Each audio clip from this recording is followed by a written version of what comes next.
recognize the extraordinary document that is our Constitution, which is nearly now 240 years old.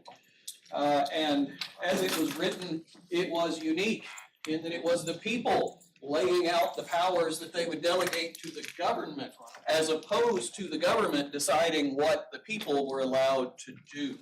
So we have a distinguished speaker here today to talk about an aspect of the Constitution. And to introduce that speaker, I would like to call forward Dr. Scott Roulier. He is the John D. Trimble Senior Professor of Political Philosophy. I also want to thank him for arranging for this speaker today. I want to thank Rose Breckenridge. Rose, where are you? She had to go back to...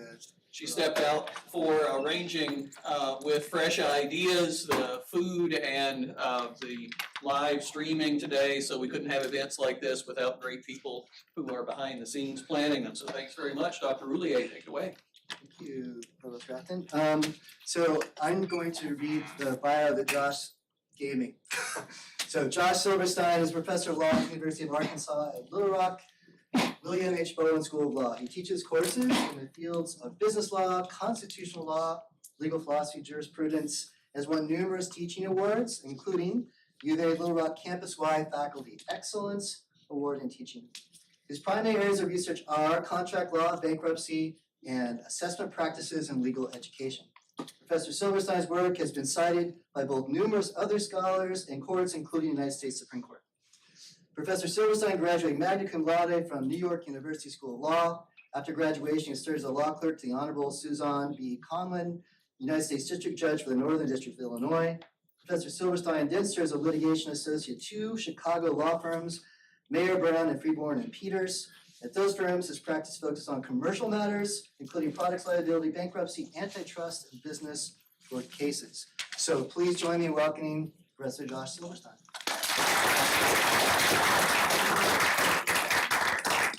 Thank you very much. It's great to be here. What is not in that bio is I also went to a small liberal arts college, Hamilton College in upstate New York, where I felt I got extraordinary training that has helped me with everything I've done in my career.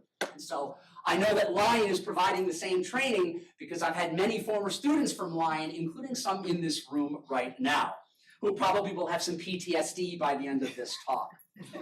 So, my topic today is, does the Constitution protect rights beyond those identified in the text itself? So the Constitution, as was already said, is the foundation of the American political and legal system. All political and legal authority traces back to the Constitution in some form. The Constitution has two basic purposes. First, it sets up the structure of government. Most people are familiar with the three branches: the legislature, Congress, the executive, the presidency, the judiciary, the Supreme Court, and the lower courts. And the Constitution creates a separation of powers. Each of those branches has its own role to play. Another structure is federalism, meaning we've got two levels of government in this country: federal government and the states below it, with different spheres of authority. The Constitution is also largely democratic in nature. It's built on the assumption that most decisions will be made by the people through their elected representatives. Now, there's a second purpose, which is to protect individual rights. And it protects rights, the Constitution does, against both the federal government and the state government. The theory is there are some principles that are so fundamental, some rights that are so essential, that we will not allow them to be infringed or altered through regular politics. Now, those purposes are intertwined to some degree. The Constitution is built on the idea that structures protect liberty, that by dividing power between the branches and the states, there'll be a less likelihood of tyranny, which will implicate our rights. But rights also facilitate democratic self-government. You can't have people deliberating about what to do if they don't have the freedom to speak or to publish, as the First Amendment protects. Today's focus is on the second purpose, individual rights. And there are two basic types of individual rights: enumerated and unenumerated. Enumerated rights are those expressly listed somewhere in the Constitution. Most people are familiar with the first 8 amendments to the Constitution and the Bill of Rights. They list a variety of rights. There are actually limits or rights in the body of the Constitution. The federal government in Article 1, Section 9, the state government limits in Article 1, Section 10. Unenumerated rights are rights not expressly listed in the Constitution.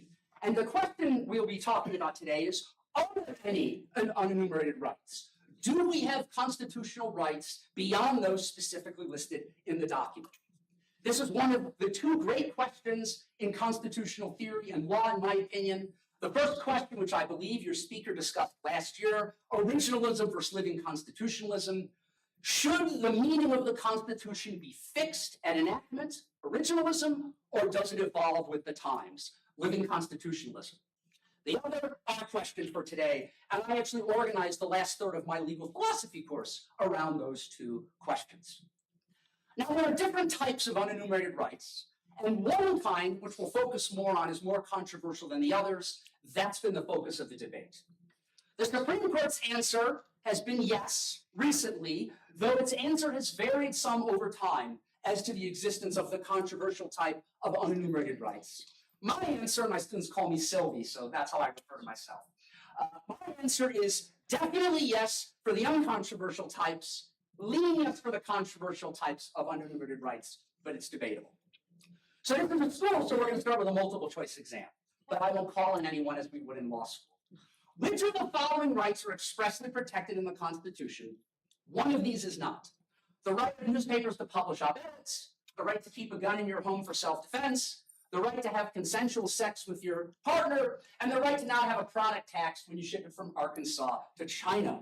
It's the right to have consensual sex with your partner. Sell to China, no problem, but that's not protected sex with your partner. And we have the right to press in the First Amendment, the right to keep and bear arms in the Second, and then one of the limits in Article 1, Section 9. Question 2. Again, one of these will not be an enumerated right. The right to have the police not search your body or property without a good reason. The right to have the police explain your rights to you upon arrest. The right not to testify at trial when charged with a crime. And the right to have an attorney at your criminal trial. It's the right to have the police explain your rights. The others are in the Fourth and Fifth and Sixth Amendments.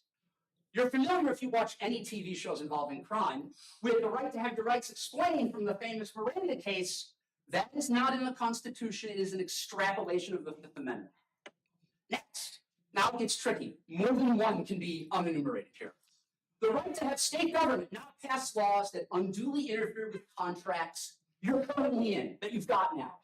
Next, the right to have state governments not pass laws that interfere with future contracts.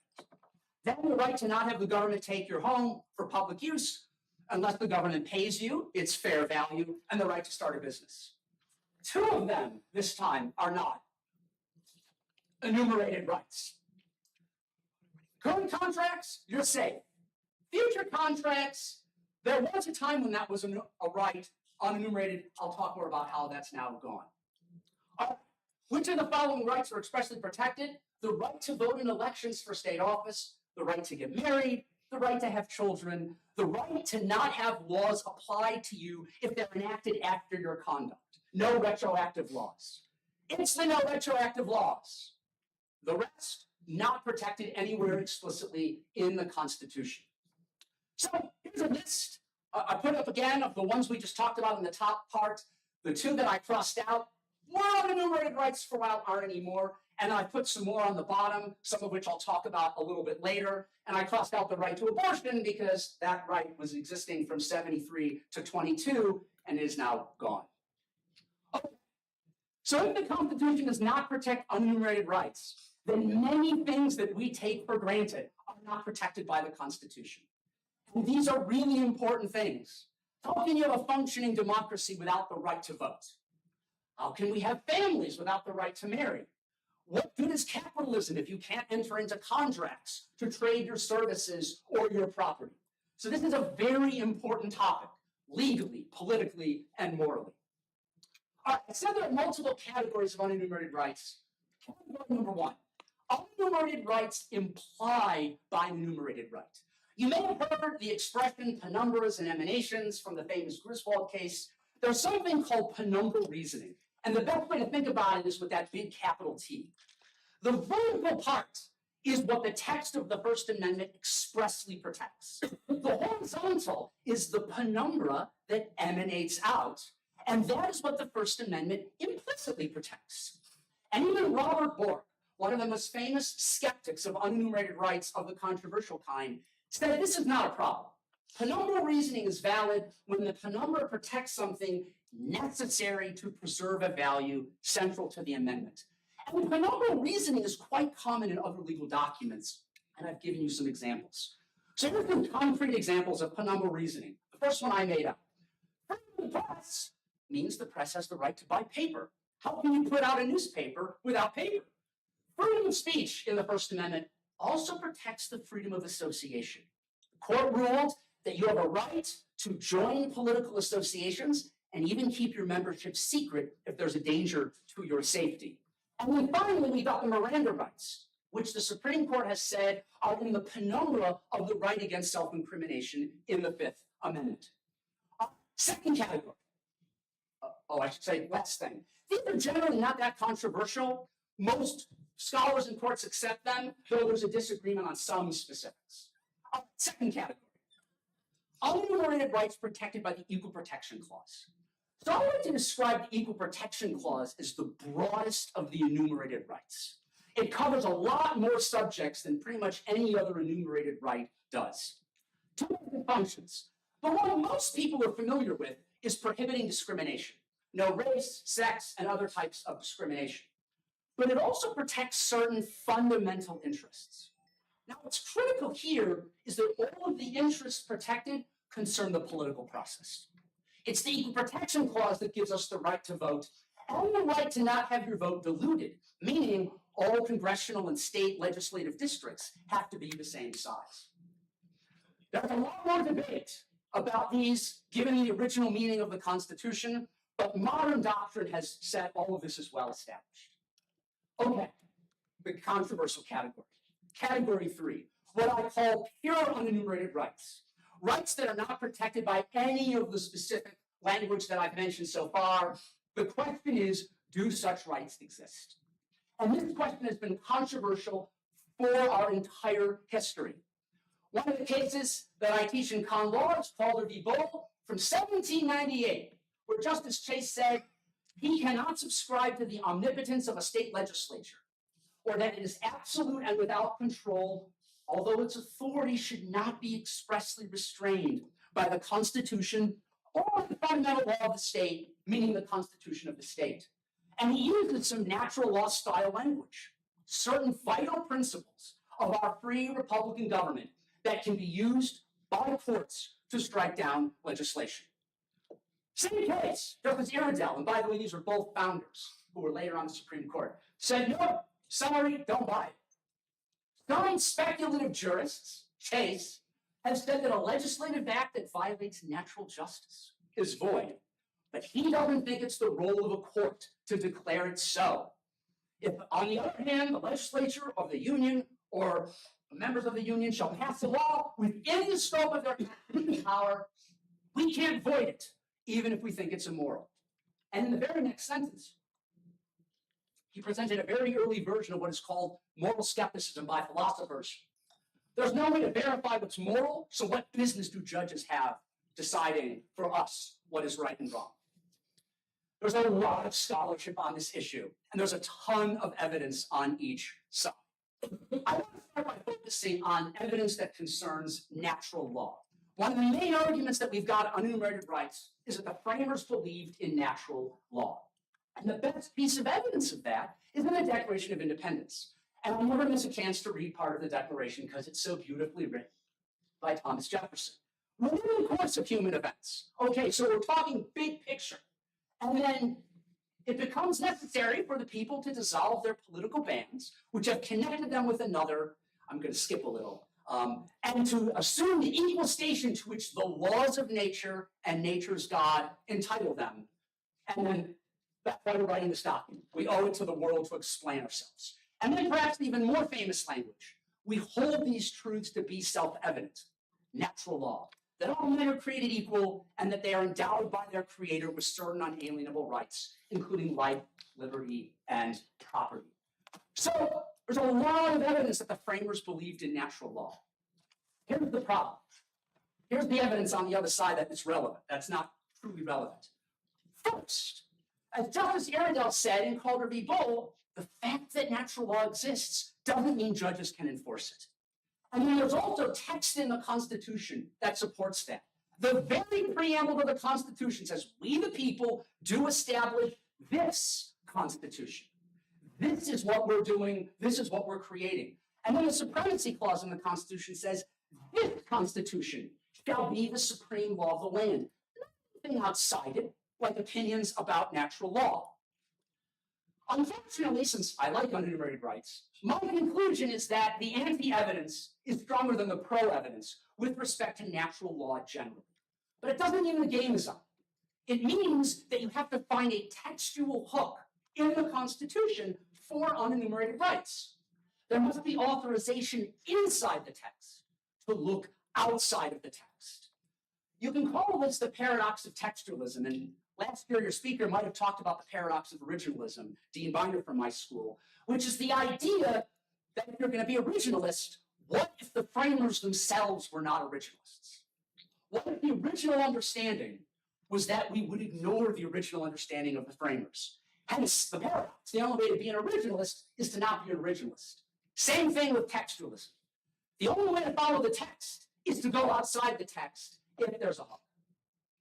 Okay, there are four main potential textual hooks for the Category 3 unenumerated rights. The Ninth Amendment, the enumeration in the Constitution of certain rights, shall not be construed or deny or disparage others retained by the people. Looks pretty promising.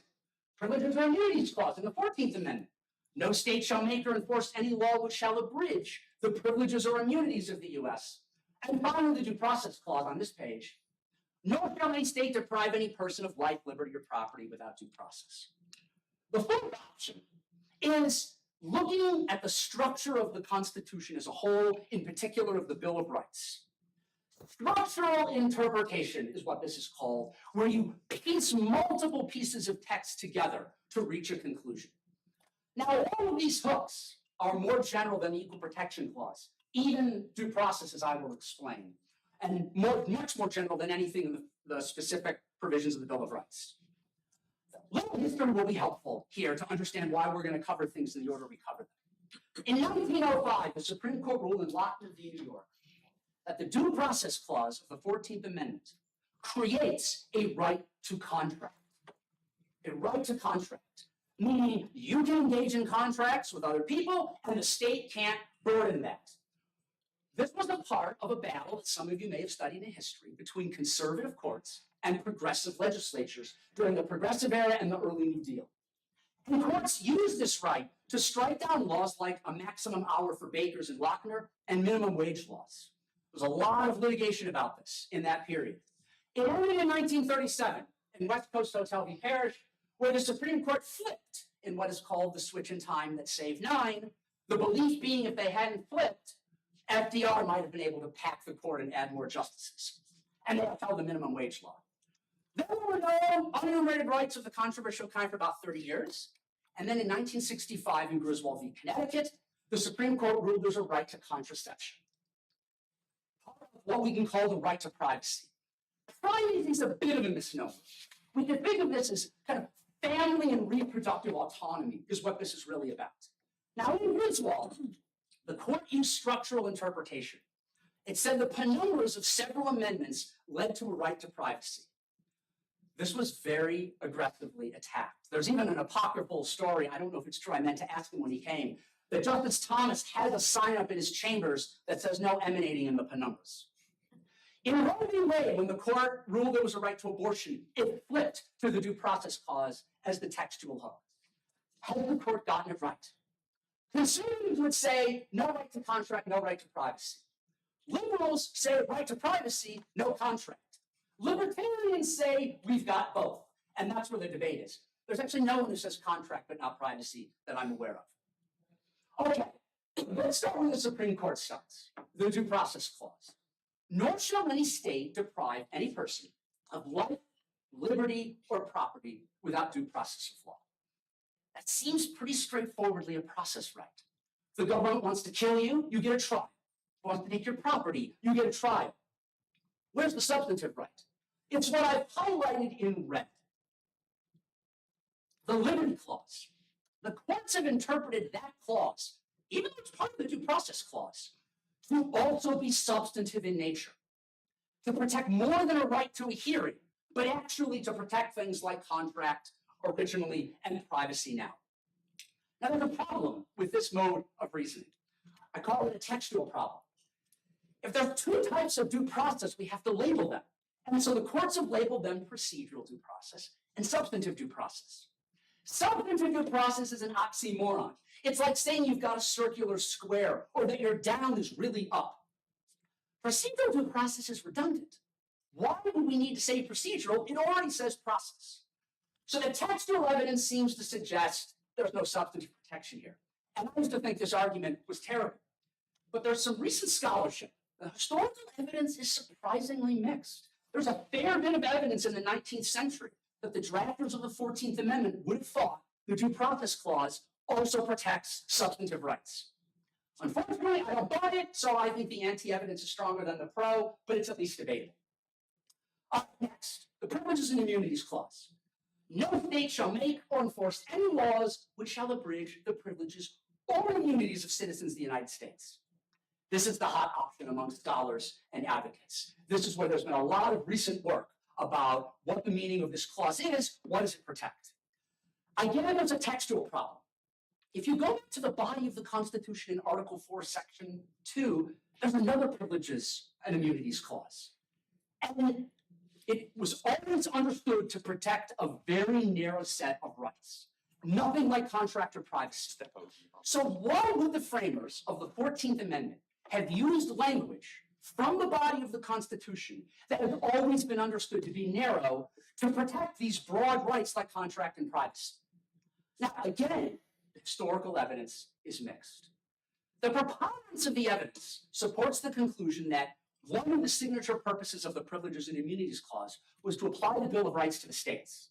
You may not realize this, but originally the Bill of Rights was only a limit on the federal government.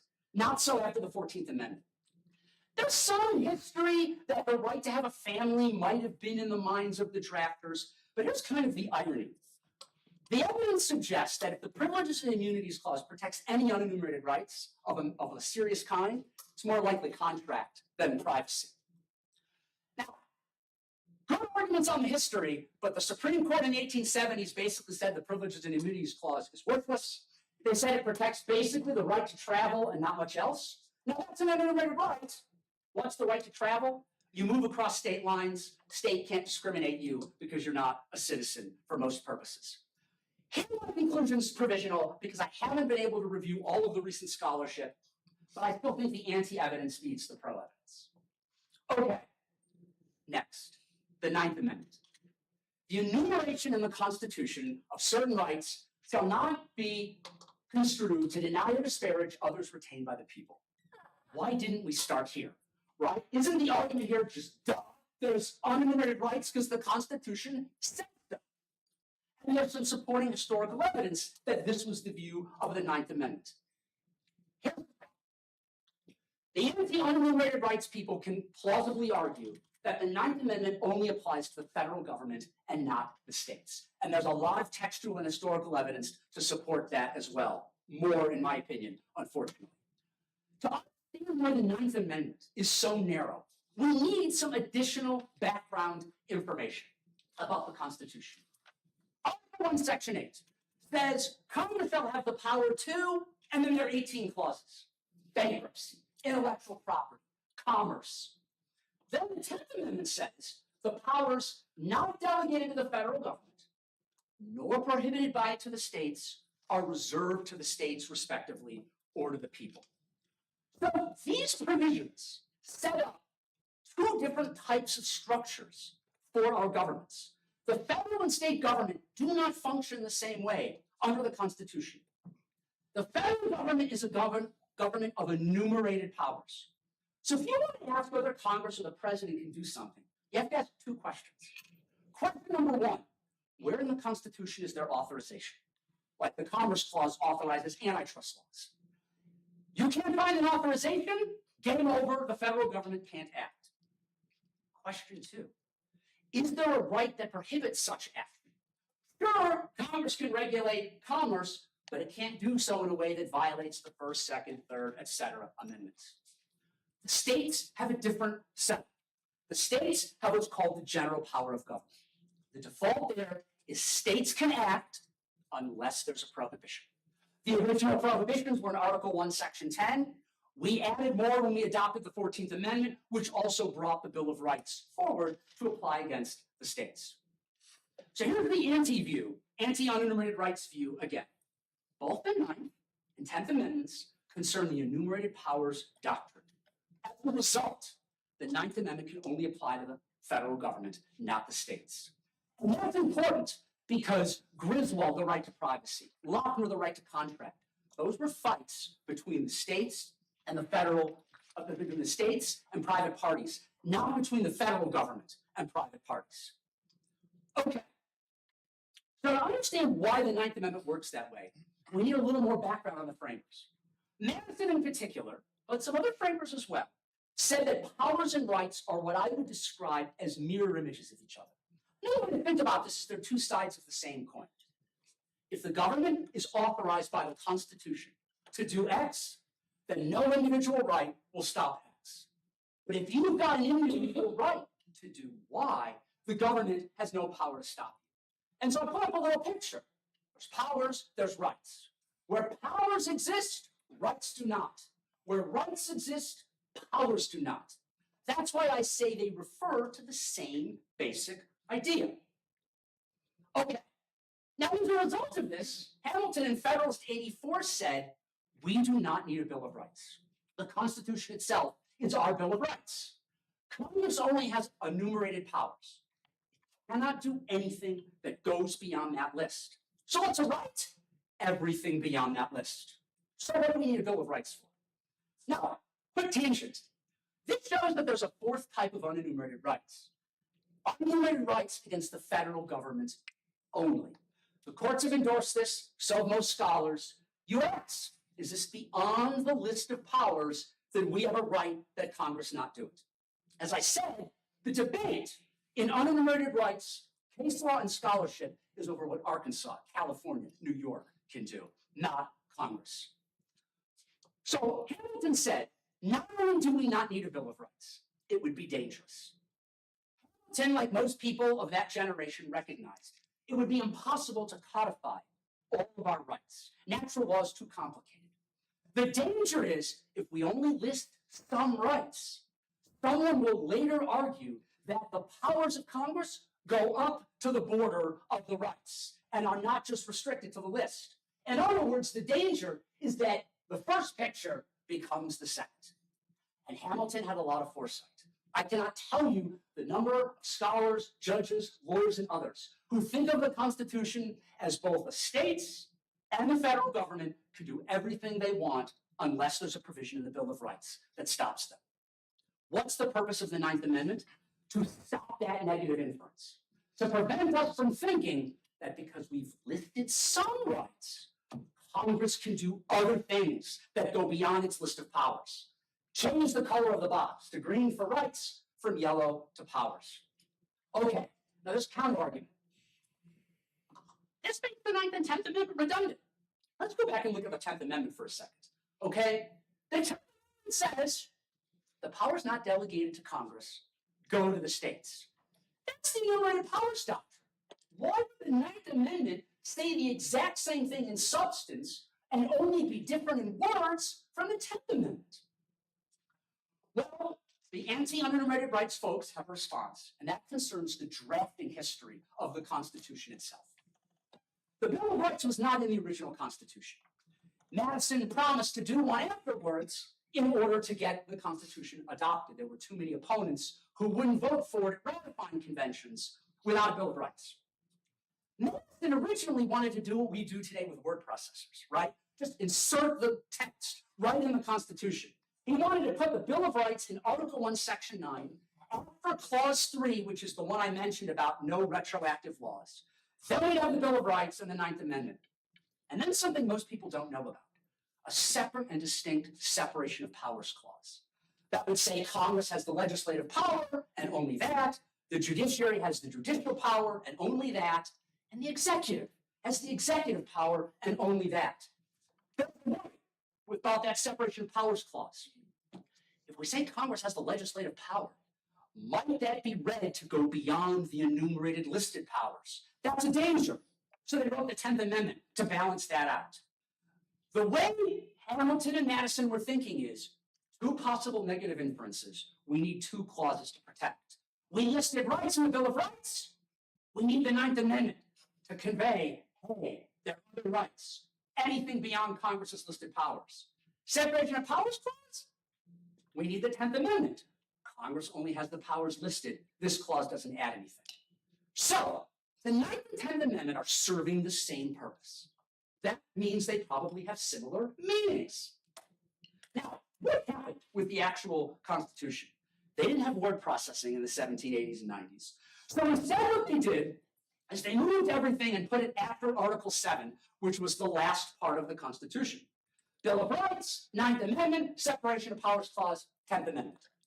But then they thought, we don't really need the Separation of Powers Clause. It doesn't serve any additional purpose. Let's jump it. And so that's how the 9th and 10th Amendment ended up next to each other. And why it makes sense that they say the same thing in two different ways right next to each other in the document. So, yes, the conclusion I reach is the 9th and 10th Amendment are redundant, but the drafting history explains why they would have the same idea conveyed twice. And so my conclusion is, regrettably, the anti-evidence is stronger than the pro-evidence. So when I was a law student, I spent most of my first and second year just saying, what are you talking about? And then I walked into Barnes & Noble on Fifth Avenue in New York, and I bought a journal, political science journal, that had an article by a political historian about the 9th Amendment. And he laid all this out. And I was very sad, because this argument was much more persuasive than I wanted it to be. And I've reviewed a lot of the scholarship since. And I think the better argument is the 9th Amendment only applies to the federal government, hence the big sad face. I'm still sad from what happened in law school. Okay, what's left? Numbers and emanations. The argument in Griswold that so many people laughed at that they changed it back to substantive due process in Roe. I actually think this argument is really good, and I think it works. Structural interpretation is interpreting based on the spirit of the document. You all know what has happened when your parents have said something like, here's a set of instructions, you didn't tell me not to do X. You know what I mean. Parents do that all the time. Kids like to play games. Parents say, you knew the import of what we were talking about, what you were restricted from doing. It's quite common. In contract law, there's something called the duty of good faith, which the courts literally have said is, look at the spirit of the contract. It's more than just its specific provisions. And the spirit is defined by all of the provisions. So why can't we apply the same reasoning to the Bill of Rights? Why can't all of the amendments in the Constitution and their spirit create things like contract and privacy rights? By the way, when we engage in case law about the powers of the three branches of government, separation of powers litigation, almost all of that is structural. It's all about the spirit of the document.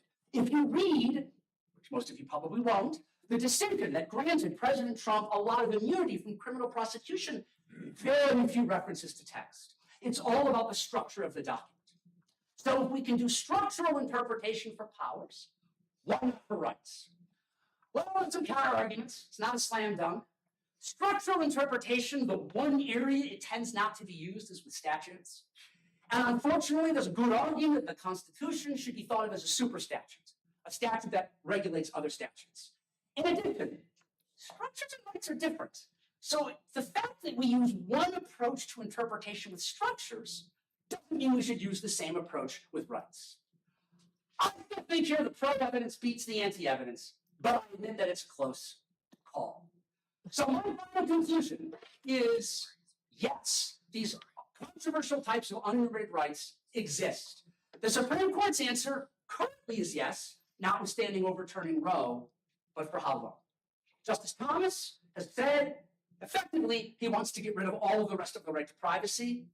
I don't think too many others on the court would go along with it. Who knows? I'd like to put all this together in a detailed article, but with all of my other responsibilities, my target date is 2050, and at the rate I'm going 21, realistic. And so I really need to hope that I can download my consciousness into AI and keep working on this after my body no longer functions. So that was actually pretty quick, which means we've got a ton of time for questions. Please.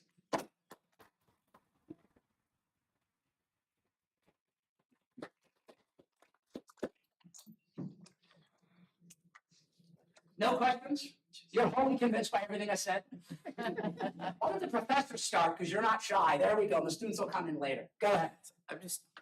I'm not a scholar of this, but I'm just curious, when you're saying the 9th Amendment and the 10th Amendment mean the same thing, is that in terms of logical analysis, in terms of logical entailments, could they have different logical entailments?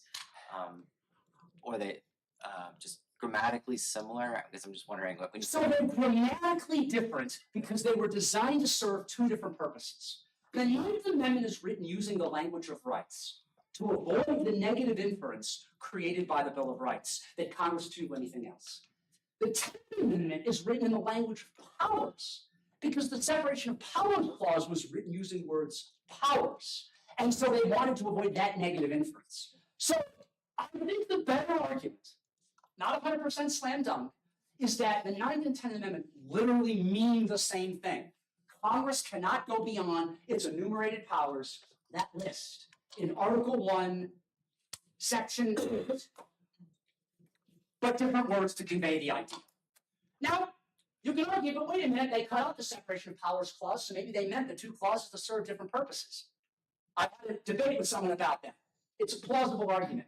Unfortunately, I think the better evidence is that the two clauses have the same function to tell us Congress, Article 1, Section 8, no further, and just with different words. right? So that assumes a kind of a bridge premise that your theory about relation between rights and Yes. powers is in fact certain. If you remove that assumption, then you're going to have to Then all bets are off. right. I agree. No, that's right. The original article I read did not, whoops, I went too far. The original article that I read by the political historian did not use the mirror image idea. It was later scholarship that I read and teach every year in class, some people may remember it, where Madison conveys that idea. And as the father of the Constitution, his notion that where powers exist, rights don't, and vice versa, while not dispositive, is very authoritative. Yes? The last part of the 10th Amendment. It's funny, one of my students asked about that yesterday. So the last part of the 10th Amendment, I thought about including a version in here where I just deleted that because no one knows what that clause is about and there's almost no scholarship about it. One theory is that it's referring to state constitutions. That the danger of not including that clause was that states would have powers that would enable them to run roughshod on their own state constitutions.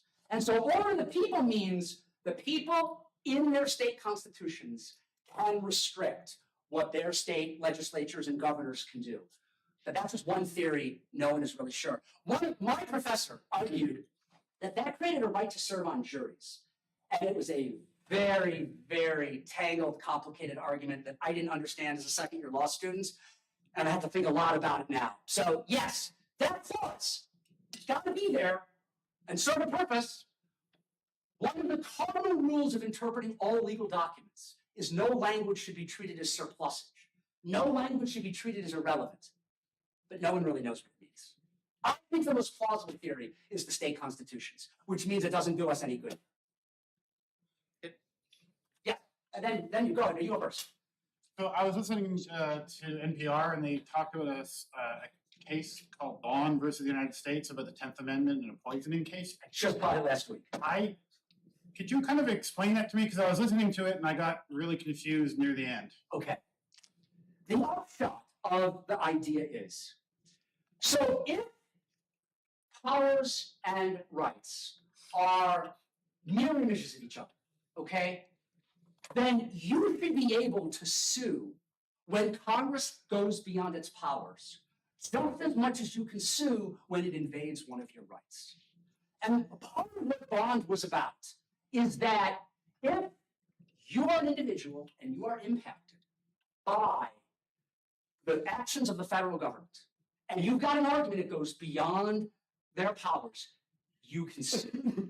There's, to get into some technical legal stuff, in order to file a lawsuit, you have to have standing, meaning you have to be the one that's injured. But in some circumstances, injury is defined relatively narrowly. So if Congress is having a fight with the president, most of us can't sue. We don't have standing, the injury isn't sufficiently direct. In bonds, someone's being charged with a crime, right? So that seems like that's enough. What bond was about was saying that the normal rules of standing apply when Congress is trying to go beyond its powers, just as if when a state is trying to invade one of your rights. That's ultimately what that case was about, for most purposes. Yes. Flipping that and kind of like going to the president on just like, oh, with some of the recent like Supreme Court cases regarding President Trump and just like all that. What's your kind of like take and on just like almost like how will that like affect that for the future? Because I know, because hearing that, because I didn't even know that the 9th and 10th Amendments would even play such a big role in that on a larger sense. Well, it played a very big role in most of what has happened so far. And the answer for now is just stay tuned. Because pretty much every ruling from the Supreme Court has been what's called the shadow docket or the emergency docket. So we don't know what's actually going to happen in these cases. So I can only just say, stay tuned. Yes. So my understanding here, we talk about explicitly defined rights. So implicitly defined rights. So how explicitly defined rights are purely explicit in terms of mathematical point of, are the explicit ones are 100% explicitly protected? Well, no. So for example, someone sitting in the back of the room could not scream that there's a fire in this room right now. That's not protected by the First Amendment. So the rights are not perfectly protected. What I mean by explicit is they're there in the text. We don't have to wonder whether we've got those rights. They're listed there. Privacy, contract, and everything that goes along with them. Abortion, who you have sex with, who you marry, whether you can have children. All of that is more debatable because it's not listed anywhere. Yes, So Mr. Haney. I don't remember whatever it was that you were talking about. I do remember, I wasn't in that class last week. I do remember though being in your contract class and you talking about the four corners of a contract. And then there's this idea of contracts where there's parole evidence that excludes things outside the contract until there's reason to bring them in. So I know that parole evidence usually excludes outside things and doesn't talk about, you talk about what's in the four corners. Unenumerated rights, you're kind of expanding what's, so how can you, this is basically a contract. The Constitution is a contract, the government with the people and how they're going to associate with one another. So is there any kind of analogy, almost a parole evidence, you're going outside the four corners of your Constitution. So can you look at it in that sense? These unenumerated. So let me ask the question back to you and see if you figure out the answer. I haven't got a chance to Well, I was doing that with the folks that don't know the answer. Here's the answer that they're all going to get. Suppose you have a contract, and the contract says, see Exhibit 1. Does the parole evidence rule have anything to do with the exhibit at that point? If the contract itself says, see Exhibit 1 for explanation of this. Then no, because within the four corners, it tells you, it's what you said, inside the tent, it tells you to go out. You can finish, I'm going to leave and go eat. The food looks good. So that's exactly my point. If there is a textual hook that says you can look outside, then you can look outside. And something like the parole evidence rule becomes irrelevant. For the uninitiated, the parole evidence rule says, for practical purposes, that you may not use evidence from during the contract negotiations to add to or contradict language in the contract. Now, there's 700 exceptions, and it's a hugely messy area of the law. I wrote an article about it that's 158 pages, 80,000 words, if you really need something to help you sleep at night. But it doesn't matter here, because if there's a textual hook, you're safe. Was there another hand? Yes, way back. I have a question about the saving the 9 with FDR. There's points in time that save not. Yeah. And how even though he was trying to add justices to upwards of 15, would you think that something could happen like that other than adding justices, instead removing justices and replacing them with their age, like, or I've got overburdened was one of the words also that was used. Is that something you could see happening in the future? So President Biden appointed a commission to analyze all of these possibilities. And I think, and virtually all scholars who've looked at this think, that term limits would be a good idea. We are either the only or one of only like 2 or 3 countries in the entire world that has no term limit for our Supreme Courts. And all 50 states, the last time I looked, although there may have been an issue with one state that I didn't lock down, term limits. So why not have it for the Supreme Court as well? There's been some recent scholarship that FDR's plan wasn't really the reason they flipped, but that's no fun. I want to believe the myth, so I like to say that that's what happened. So, and there's no good counter-historical evidence to know that's really what did happen. So, but here's the problem. The court isn't going to change until either both sides agree or one side has so much power that they can jam the change through. And given how divided we are as a country, I don't see either of those things happening. So I would not expect any changes to the Supreme Court anytime soon. I'd say one more question, just because people probably need the class. In the way that we've been, how does this apply to the way that we, if in any way, would this apply to the breakdown we've been seeing between the powers of the executive and the legislative branch? As well, President Trump has been kind of made famous for it. President Biden also, in my opinion, overstepped his power quite a few times using executive orders to go to skip around the legislative process. And Congress has allowed this to happen with multiple other precedents as well. The Constitution's theory is that each branch of government will protect its own turf. And as we become more partisan as a society, that has been less the case. Congress, if it's controlled by the same party as the president, tends to defer to the president. Republicans in Congress tend to think of themselves as Republicans first, members of Congress second. The framers did not anticipate, and Democrats the same. Framers did not anticipate that. And so there are a lot of people who think we need to make some changes to the structure of the Constitution to account for the heavy levels of partisanship we now have. The same problem with changing the Supreme Court, the US Constitution is the hardest constitution to amend anywhere in the world. And one thing almost everyone agrees on is the framers got that wrong. They made it too hard to fix. And that's actually part of the reason why we have a lot of people advocating living constitutionalism. The only way to update the Constitution is through the court changing its meaning. We can't do amendments. There have been 17 since 1790. And things have changed just a little since then. So you point out a problem. I don't know what the answer is. I don't think anybody does.